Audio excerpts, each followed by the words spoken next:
नमस्कार मित्रों, स्वागत है आपका हमारे अमृत विचारधारा यूट्यूब चैनल में। मित्रों, उज्जैन नगर के राजा गंधर्वसेन की 2 पत्नियां थीं। उनकी एक रानी के पुत्र राजा विक्रमादित्य और दूसरी रानी से राजा भर्तृहरि पैदा हुए। राजा भर्तृहरि का जब जन्म हुआ तो काशी नगरी से एक विद्वान ब्राह्मण ने आकर बताया कि यह बालक बड़ा होकर के 12 वर्ष तक राज करेगा और इसके बाद यह योगी बन जाएगा। कुछ दिन के बाद जब राजा भर्तृहरि 5 वर्ष के हुए तो उनका विवाह सिंगल द्वीप के राजा की बेटी श्यामदेई के साथ हो गया।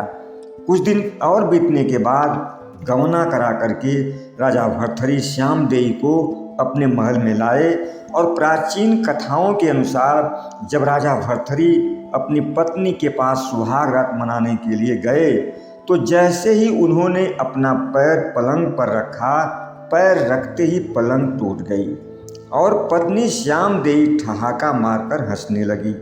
जब राजा भर्तृहरि ने अपनी पत्नी से इसका कारण पूछा तो श्यामदेई ने कहा, समय आने पर इसका भेद मैं आपको बताऊंगी।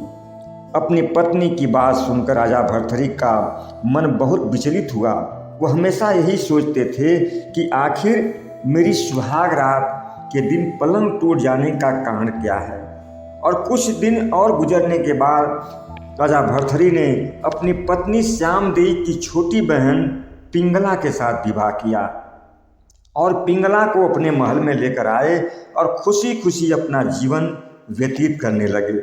एक दिन राजा भर्तृहरि के महल में गुरु गोरखनाथ का आगमन हुआ। राजा भर्तृहरि ने गुरु गोरखनाथ का खूब सेवा सत्कार किया। जब गुरु गोरखनाथ महल से जाने लगे तो उन्होंने राजा भर्तृहरि से कहा, राजन, तुम्हारी किस्मत में योगी बनने का योग लिखा है।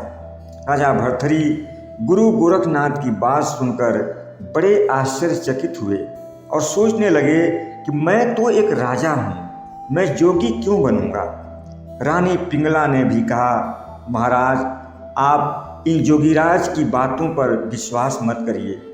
गुरु गोरखनाथ वहाँ से चले गए और राजा भर्तृहरि फिर से अपने रानी पिंगला के साथ भोग विलास में खो गए। कुछ दिन और गुजरने के बाद एक दिन राजा भर्तृहरि जंगल में शिकार करने के लिए गए।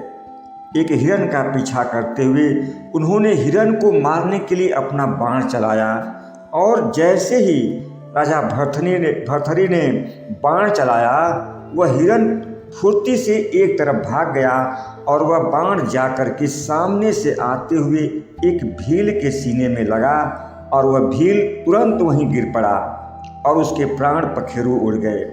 भिलनी ने जब अपने पति को मरा हुआ देखा तो वह अपने पति की लाश के ऊपर गिरकर दहाड़ मारकर रोने लगी।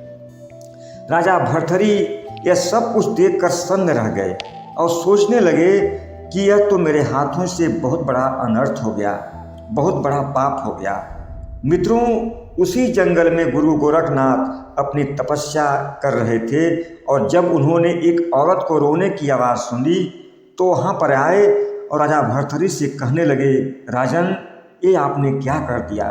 राजा भर्तृहरि गुरु गोरखनाथ के चरणों में गिरकर कहने लगे, योगीराज, आप मुझे इस पाप से बचा लीजिए। फिर गुरु गोरखनाथ ने अपने योग शक्ति से उस मरे हुए भील को जिंदा किया। वह भील और भिलनी वहाँ से चले गए। इसके बाद गुरु गोरखनाथ ने राजा भर्तृहरि को एक आम का फल देते हुए कहा, राजन, यह एक अमर फल है, इसे जो भी खाएगा वो हमेशा जवान बना रहेगा, वो कभी बूढ़ा नहीं होगा। राजा भर्तृहरि वो अमर फल लेकर अपने राजमहल आए और सोचने लगे कि अगर यह अमर फल मैं खा लेता हूँ तो मैं जीवन भर जवान रहूँगा, लेकिन मेरी पत्नी पिंगला तो बूढ़ी हो जाएगी, फिर मैं भोग विलास किसके साथ करूँगा। और राजा भर्तृहरि अपनी रानी पिंगला के साथ बहुत प्रेम भी करते थे, इसलिए राजा भर्तृहरि ने वह अमर फल अपनी रानी पिंगला को खाने के लिए दे दिया और साथ में उस अमर फल का गुण भी बता दिया। जब रानी पिंगला को वह अमर फल मिला तो वह सोचने लगी कि मैं इस अमर फल को खाकर हमेशा जवान बनी रहूंगी, लेकिन मेरा प्रेमी सेनापति तो बूढ़ा हो जाएगा, फिर मैं किसके साथ मौज मस्ती करूंगी। क्योंकि रानी पिंगला राजा भर्तृहरि के सेनापति से बहुत प्रेम करती थी और रानी पिंगला ने वह अमर फल अपने प्रेमी सेनापति को खाने के लिए दे दिया। राजा भर्तृहरि का वह सेनापति रानी पिंगला से तो प्रेम करता ही था, लेकिन वह नगर की एक वेश्या के पास भी जाया करता था और वह उस वेश्या से भी बहुत प्रेम करता था। और जब सेनापति ने वह अमर फल पाया तो वह भी यही सोचने लगा कि मैं तो यह अमर फल खाकर हमेशा जवान रहूँगा, लेकिन वह वेश्या जिससे मैं इतना प्रेम करता हूँ वह तो एक दिन बूढ़ी हो जाएगी। यही सोचकर उसने वह अमर फल उस वेश्या को खाने के लिए दे दिया। और जब वह अमर फल उस वेश्या को मिला तो वह भी यही सोचने लगी कि मैं यह अमर फल खाकर हमेशा जवान रहूँगी, तो मुझे यह गंदा काम हमेशा करना पड़ेगा। नरक समान जीवन से मुझे कभी मुक्ति नहीं मिलेगी। क्यों न मैं यह अमर फल राजा साहब को दे दूँ। राजा साहब इस अमर फल को खा करके हमेशा जवान रहते हुए अपनी प्रजा का अच्छी तरह से देखभाल करेंगे। और यही सोचकर उस वेश्या ने वह अमर फल राजा भर्तृहरि को दे दिया। जब राजा भर्तृहरि ने गुरु गोरखनाथ का दिया हुआ अमर फल एक बार फिर अपने हाथों में पाया तो तुरंत उसे पहचान गए और आश्चर्यचकित होकर सोचने लगे कि यह अमर फल तो मैंने रानी पिंगला को खाने के लिए दिया था, इस वेश्या के पास यह कैसे आया। राजा भर्तृहरि ने उस वेश्या से सवाल किया कि तुम्हें यह अमर फल किसने दिया। वह वेश्या कहने लगी, हजूर मैं एक वेश्या हूँ, मेरे पास तमाम लोगों के अलावा आपके सेनापति भी आते हैं और उन्होंने ही यह अमर फल मुझे भेंट किया है। राजा भर्तृहरि ने अपने सेनापति को बुलवाया और पूछने लगे कि तुम्हें ये अमर फल किसने दिया।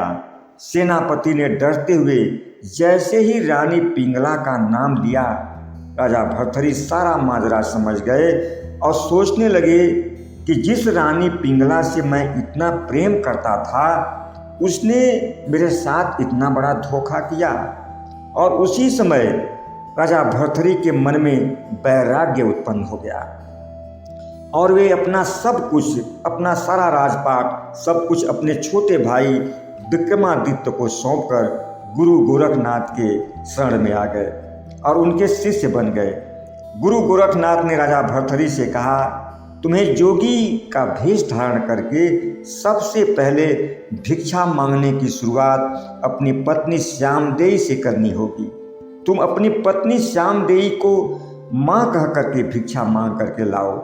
राजा भर्तृहरि जोगी के भेष में सारंगी बजाते हुए अपनी पत्नी के पास गए और माँ कह करके भिक्षा मांगने लगे। जब श्यामदेई भिक्षा देने के लिए बाहर आईं तो जोगी के भेष में अपने पति को पहचान गईं और पूछने लगीं, स्वामी जी आखिर आपके जोगी बनने के पीछे कारण क्या है। तो राजा भर्तृहरि ने अपनी पूरी कहानी सुनाते हुए कहा, माते अब तो तुम मुझे बेटा कहकर मेरी झोले में भिक्षा डाल दो। इसके बाद रानी श्यामदेई ने अपने पति राजा भर्तृहरि को बहुत समझाया, लेकिन वह नहीं माने। तो पत्नी श्यामदेई ने अपनी आंखों में आंसू भरकर राजा भर्तृहरि की झोली में बेटा कह करके भिक्षा डाल दिया। राजा भर्तृहरि अपनी पत्नी से भिक्षा लेकर जब जाने लगे तो एक बार फिर उन्होंने अपनी पत्नी श्यामदेई से सवाल किया, माते अब तो बता दो कि सुहाग रात के दिन पलंग टूट जाने और आपके हंसने का कारण क्या था। पत्नी श्यामदेई कहने लगी, स्वामी जी हम दोनों का ये 8वां जन्म है। पिछले जन्म में भी हम दोनों पति पत्नी थे। एक दिन आप खेत पर काम कर रहे थे और मैं आपके लिए नाश्ता लेकर गई और पेड़ की छांव में रखकर वहीं घूमने लगी। इतने में एक सांप आकर के कटोरी में रखा दूध पी गया और जब मैं वापस आकर देखी तो आप नाराज न हो जाएं, इस डर से अपनी छाती से दूध निकालकर उस कटोरे में रख दिया और आपने वही मेरा दूध पी लिया। इस तरह मेरा और आपका रिश्ता माँ और बेटे का बन गया। इसलिए इस जन्म में जब मेरा आपके साथ विवाह हुआ और हम दोनों जब सुहाग की सेज पर गए तो हमारे मिलने से पहले ही पलंग टूट गई। इतना कहकर श्यामदेवी रोते हुए महल के अंदर चली गईं और राजा भर्तृहरि भिक्षा लेकर गुरु गोरखनाथ के पास आए। कुछ दिन बाद उन्होंने नाथ पंथ में दीक्षा ली और उसके बाद उज्जैन की एक गुफा में आकर राजा भर्तृहरि ने 12 वर्षों तक तपस्या की। उज्जैन नगरी में आज भी राजा भर्तृहरि की गुफा एक दार्शनिक स्थल के रूप में विख्यात है। मित्रों, अगर ये कहानी आपको अच्छी लगी हो तो आप हमारे चैनल को लाइक और सब्सक्राइब जरूर करिएगा।